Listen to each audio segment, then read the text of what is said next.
proceso continúa. Identificamos, preparamos a ese paciente para el proceso de recolección de muestra y es cuando si el microbiólogo lo hace en el laboratorio. Los que trabajamos en microbiología clínica sabemos que todas esas muestras, en el 99.999% vienen tomadas. No las tomamos en el laboratorio de microbiología. Y después deberíamos ir a etiquetarlas ya apropiadamente, si las vamos a someter a un proceso de transporte o no, cómo es ese proceso. Después procedemos al transporte, la recepción de la muestra y la preparación para ese procesamiento. Si ustedes se dan cuenta, yo coloqué aquí varios circulitos. La norma nos ayuda de alguna forma a saber en dónde tenemos que colocar procedimientos e instructivos para documentar apropiadamente en la fase preanalítica. Aquello instructivo, si un paciente viene a solicitar un cultivo, pues el laboratorio debe tener una orden de solicitud, pero no solamente el paciente, el médico también la tiene que tener para saber cómo tiene que solicitar apropiadamente. La solicitud de toma de muestra es un procedimiento, eso debe de estar total y completamente descrito. ¿Para qué? Porque si la persona que está en el laboratorio haciendo ese proceso se va, la persona que tiene que venir después tiene que saber cómo se debe de hacer esa solicitud para poder de alguna forma seguir estructurando esto y que todos trabajemos de la misma forma. Esa es la idea de regular la parte preanalítica. El paciente tiene que tener un suministro de instrucciones, el paciente tiene que saber cómo se va a tomar la muestra y el médico también.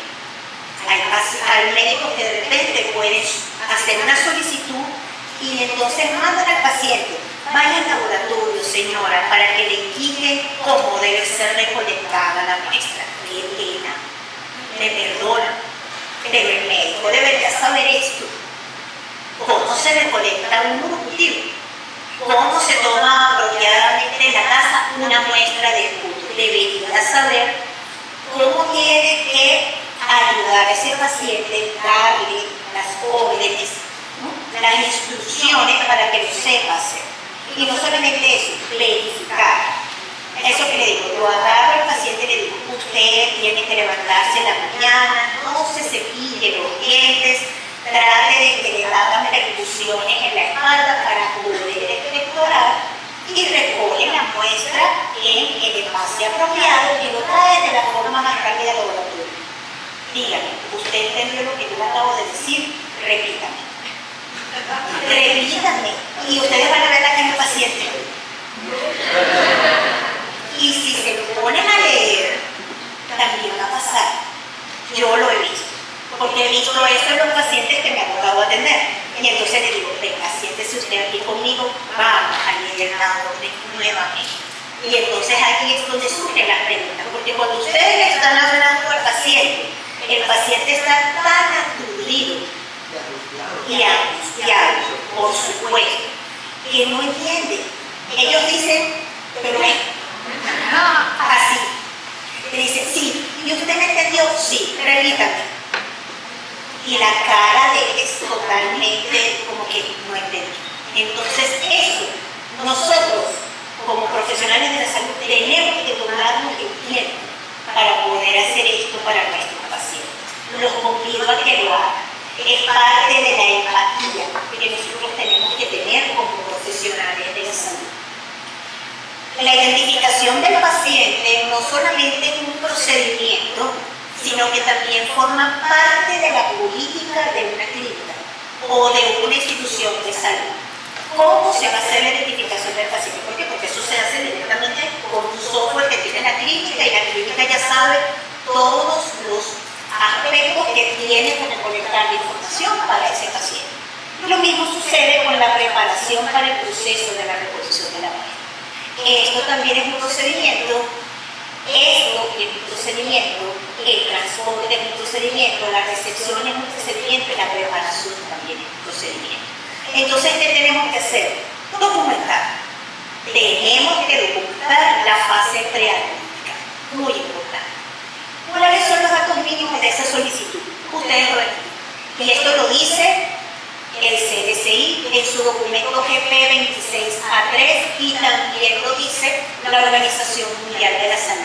Y esto es importante, o sea, tenemos normativa por la cual nosotros nos podemos orientar para poder hacer entonces un formulario que nos permita tener los datos mínimos de esa solicitud.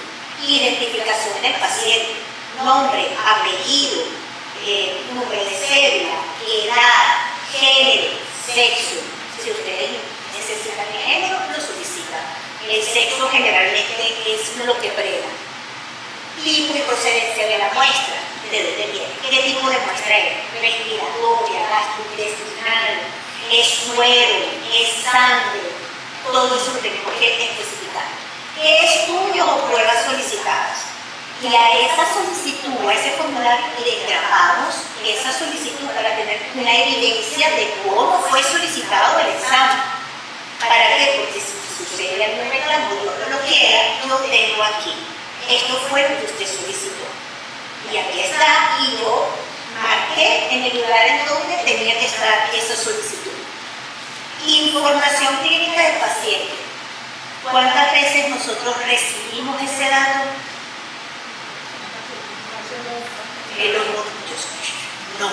No lo recibimos de forma apropiada, desafortunadamente.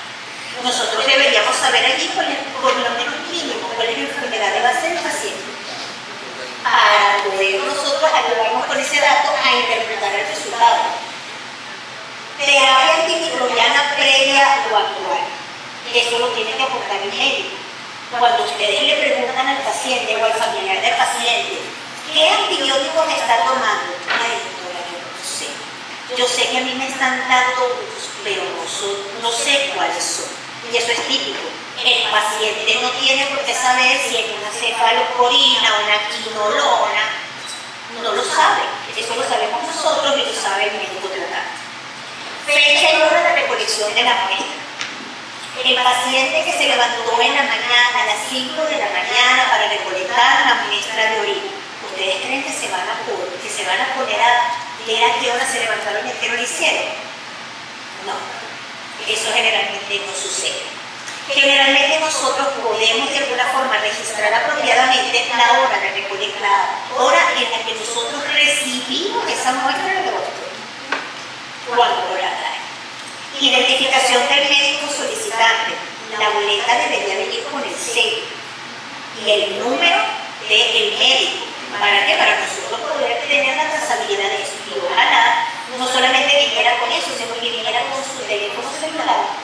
Que muchas veces lo que nos ayuda son los pacientes, pero si usted tiene el teléfono de él, déjelo abajo, por favor, para yo poder después comunicarme con el paciente. Sería de verdad lógico pensar que en estos momentos en los que tenemos redes sociales y una cantidad impresionante de tecnología, que nos podamos comunicarnos con el médico tratante.